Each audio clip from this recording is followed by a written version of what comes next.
palavra de Deus. Iniciando hoje a nossa maratona em direção aí ao capítulo 16 de Romanos. Romanos, como eu falei com você ontem, é a carta que Paulo escreve a uma igreja que ele nunca havia visitado. E é em Romanos que a gente pode entender a visão do apóstolo Paulo sobre a missão do ministério de Jesus.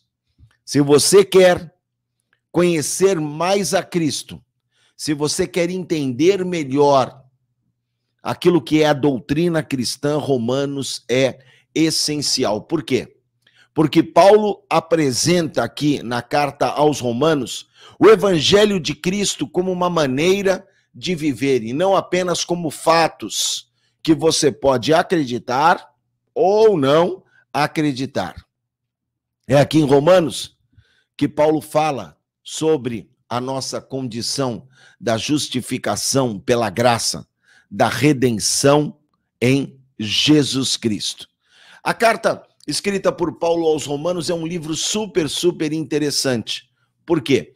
Porque fala sobre a importância da morte de Jesus para a humanidade. É também o livro mais longo, a carta mais longa escrita por Paulo. E se a gente olhar assim de um ponto de vista mais analítico, a gente vai ver que parece que Paulo faz ali uma análise dos 4 evangelhos. Por quê? Porque Romanos fala sobre aquilo que é a morte de Cristo, fala sobre o seu sacrifício, fala sobre a doutrina cristã e detalha de uma maneira muito clara aquilo que é o evangelho das boas novas, o evangelho da salvação. Paulo começa aqui no capítulo 1, verso 1, utilizando o termo servo, logo no começo da carta. E a palavra que Paulo usa aqui é justamente escravo.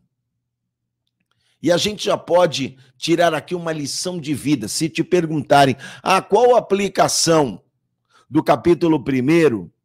É como deve ser o nosso estilo de vida. Ser um servo por amor a Deus. Sim, ser um escravo. E a gente tem dificuldade de lidar com isso. Por quê? Porque ninguém quer ser escravo, todos queremos ser servidos. Mas entenda aquilo que é o contexto de escravo. Eu não tenho mais vontade própria. Eu tenho agora um Senhor. E é Ele que supre a minha vida, é Ele que cuida da minha vida.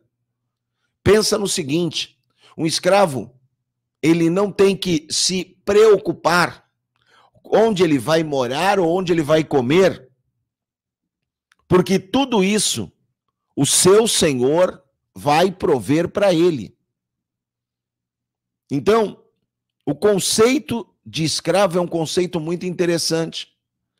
Não tenho mais vontade, mas também não preciso me preocupar, por quê? Porque eu tenho um Senhor que vai cuidar de mim. E a boa notícia é que Deus é o nosso Senhor em amor. Ser escravo é dizer, eu deixei a minha própria vontade para que a vontade do meu Senhor permaneça. Eu deixei de ter preocupações, porque eu sei de um Senhor que cuida de mim em amor. Então, Paulo começa aqui falando, Paulo, servo de Cristo Jesus, chamado para ser apóstolo, separado para o evangelho de Deus. A palavra separado é a palavra santificado, consagrado. Então, 2 palavras muito interessantes, o servo e o consagrado.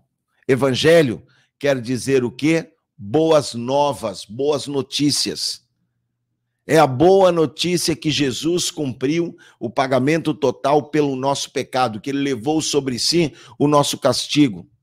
E para nós conquistarmos a vida eterna, precisamos apenas reconhecer essa graça, esse favor imerecido. E aí, então, No versículo 3, Paulo reforça a genealogia de Cristo acerca de seu filho, que como homem era descendente de Davi. Isso era muito importante. Por quê? Porque a carta aos Romanos é uma carta que é escrita para os judeus, mas que é escrita para os gentios, mas é escrita também para os judeus. E aí, então, nos primeiros versículos, a gente vê Paulo se associando, ou melhor, Paulo associando Jesus com a linguagem de Davi, a linhagem de Davi, e como eu disse para você, isso era importante para trazer esse contexto para o povo judaico. E Paulo, então, ele vai avançando aqui, e no versículo 5, tem uma terminologia que é muito interessante. Por meio dele, por causa do seu nome, recebemos graça e apostolado para chamar dentre todas as nações um povo para a obediência que vem pela fé. Eu estou lendo aqui a NVI, mas quando a gente lê Almeida Corrigida, diz assim: por amor do seu nome, por amor do seu nome, por amor do nome de Cristo, em nome de Cristo. A obediência por fé nos leva a uma fé inicial, ou seja, é uma obediência que vai resultar da nossa fé. Se cremos, vamos obedecer. Se cremos, vamos obedecer. E eu sigo aqui a nossa leitura no verso 6, quando ele fala: vocês também estão entre os chamados para pertencerem a Cristo. Todos os que em Roma são amados de Deus e chamados para serem santos, a vocês graça e paz. O que é aqui o termo chamados? É o nosso chamado para a salvação. Deus amou o mundo e o chamado de Deus para a salvação é justamente o seu amor. Aqui ele fala dos santos, quer dizer separado. O cristão precisa ter um estilo de vida diferenciado, separado para sua comunhão com Deus. Por quê? Porque ele foi chamado em amor. E aqui, então, Paulo mostra o amor de Deus à igreja de Roma, a todos os que estão em Roma e são amados de Deus e chamados para serem santos. Nós entendemos que nem todos os romanos seriam salvos, mas aqueles que fossem atraídos pelo amor do Senhor, esses viveriam a condição da salvação. No versículo de número 11, deixa eu pegar aqui para você, o verso de número 11, Paulo fala: anseio vê-los, a fim de compartilhar com vocês algum dom espiritual para fortalecê-los. E me chamou aqui a atenção. Paulo quer repartir alguns dons. Paulo queria exercitar o seu dom junto com a igreja romana, juntos com os romanos. Paulo queria que eles se fortalecessem na fé, colocando em prática aquilo que o Espírito Santo havia derramado sobre eles. E nos capítulos 14 e 15, aquele que se declara servo, aquele que se declara escravo do Senhor, agora se coloca em posição inferior aos gregos, aos bárbaros, aos sábios e aos ignorantes, porque ele diz assim: eu sou devedor a todos vocês, por isso estou disposto a pregar o evangelho também a vocês que estão em Roma. E eu não me envergonho desse evangelho, porque ele é o poder de Deus para a salvação de todo aquele que crê, primeiro do judeu e depois do grego. O que a gente pode entender isso aqui? Que Paulo se coloca na condição de instrutor, tanto do gentil quanto do grego, quanto do judeu.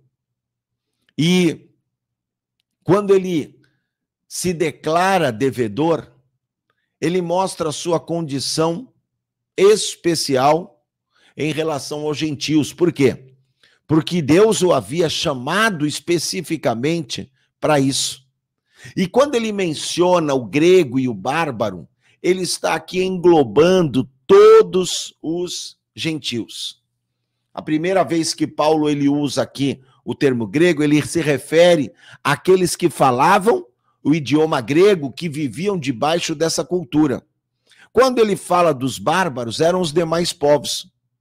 No versículo 16, quando ele fala dos gregos, ele usa aqui no verso 16, primeiro do judeu, depois do grego, eu não me envergonho do evangelho. Agora Paulo está falando do grego o sábio. Primeiro ele fala do grego povo. Agora ele está falando aqui do sábio, da pessoa instruída. Então, eu vou pregar para o sábio e também para aquele que já não tem tanta sabedoria. E aqui, esse discurso de salvação que começa no verso 16, eu enxergo aqui 3 pontos: passado, presente e futuro. Passado por quê? Porque fala do perdão dos pecados. Presente, por causa da luta diária do homem contra o pecado. E o futuro, revela-se a vida eterna. A vida em que o pecado não vai subsistir. Então, 3 pontos: perdão dos pecados, vida em santidade e um futuro onde pecado não vai existir. E aí, então, aqui nesse primeiro capítulo de Romanos, a gente pode, de uma maneira bem clara, ver essa apresentação de Paulo, o seu chamado, a sua vocação celestial, o desejo de Paulo em servir a Deus, o seu amor pelo reino e pelas pessoas que ainda não o conhecem. Agora, em Romanos, no capítulo 1, que eu vejo uma coisa, se fala muito do amor de Deus, mas Paulo fala aqui sobre a ira de Deus. Sim, que coisa interessante, não é verdade? Esse Deus de amor que amou gregos, amou bárbaros, ele também se ira.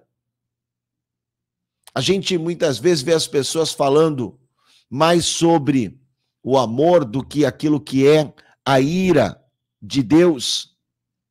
E o que seria essa ira?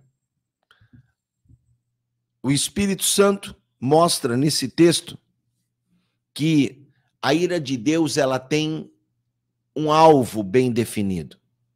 Onde é que a ira vai se manifestar? Na impiedade, na injustiça, na incredulidade. Vou ler aqui para você Romanos, capítulo 1, versículo de número 28.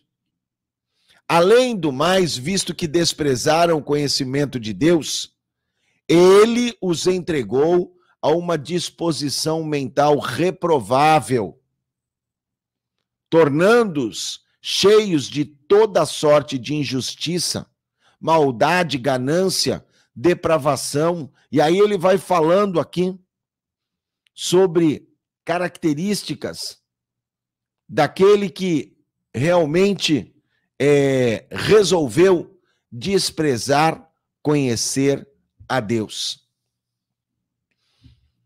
Apesar de todo o esforço que o Senhor Deus fez para nos reconciliar com Ele, o ser humano continua desprezando conhecê-lo e, consequentemente, se torna cada dia mais abominável. E se hoje nós vemos um mundo mau, se hoje nós vemos um mundo degradante, é o resultado justamente dessa maldade humana. Tem muita gente culpando a Deus pelas tragédias que nós vemos hoje. Mas Romanos me mostra o seguinte: antes de culpar a Deus, eu preciso olhar para mim mesmo. A ira de Deus é fruto da semeadura, da maldade, da depravação, do pecado do homem. A ira de Deus, eu repito para você, ela tem um alvo: a impiedade, a injustiça e a incredulidade, a falta de fé. Que Deus nos abençoe e nos dê graça a cada dia para a leitura da sua palavra. Amanhã a gente continua com a leitura de Romanos, no capítulo agora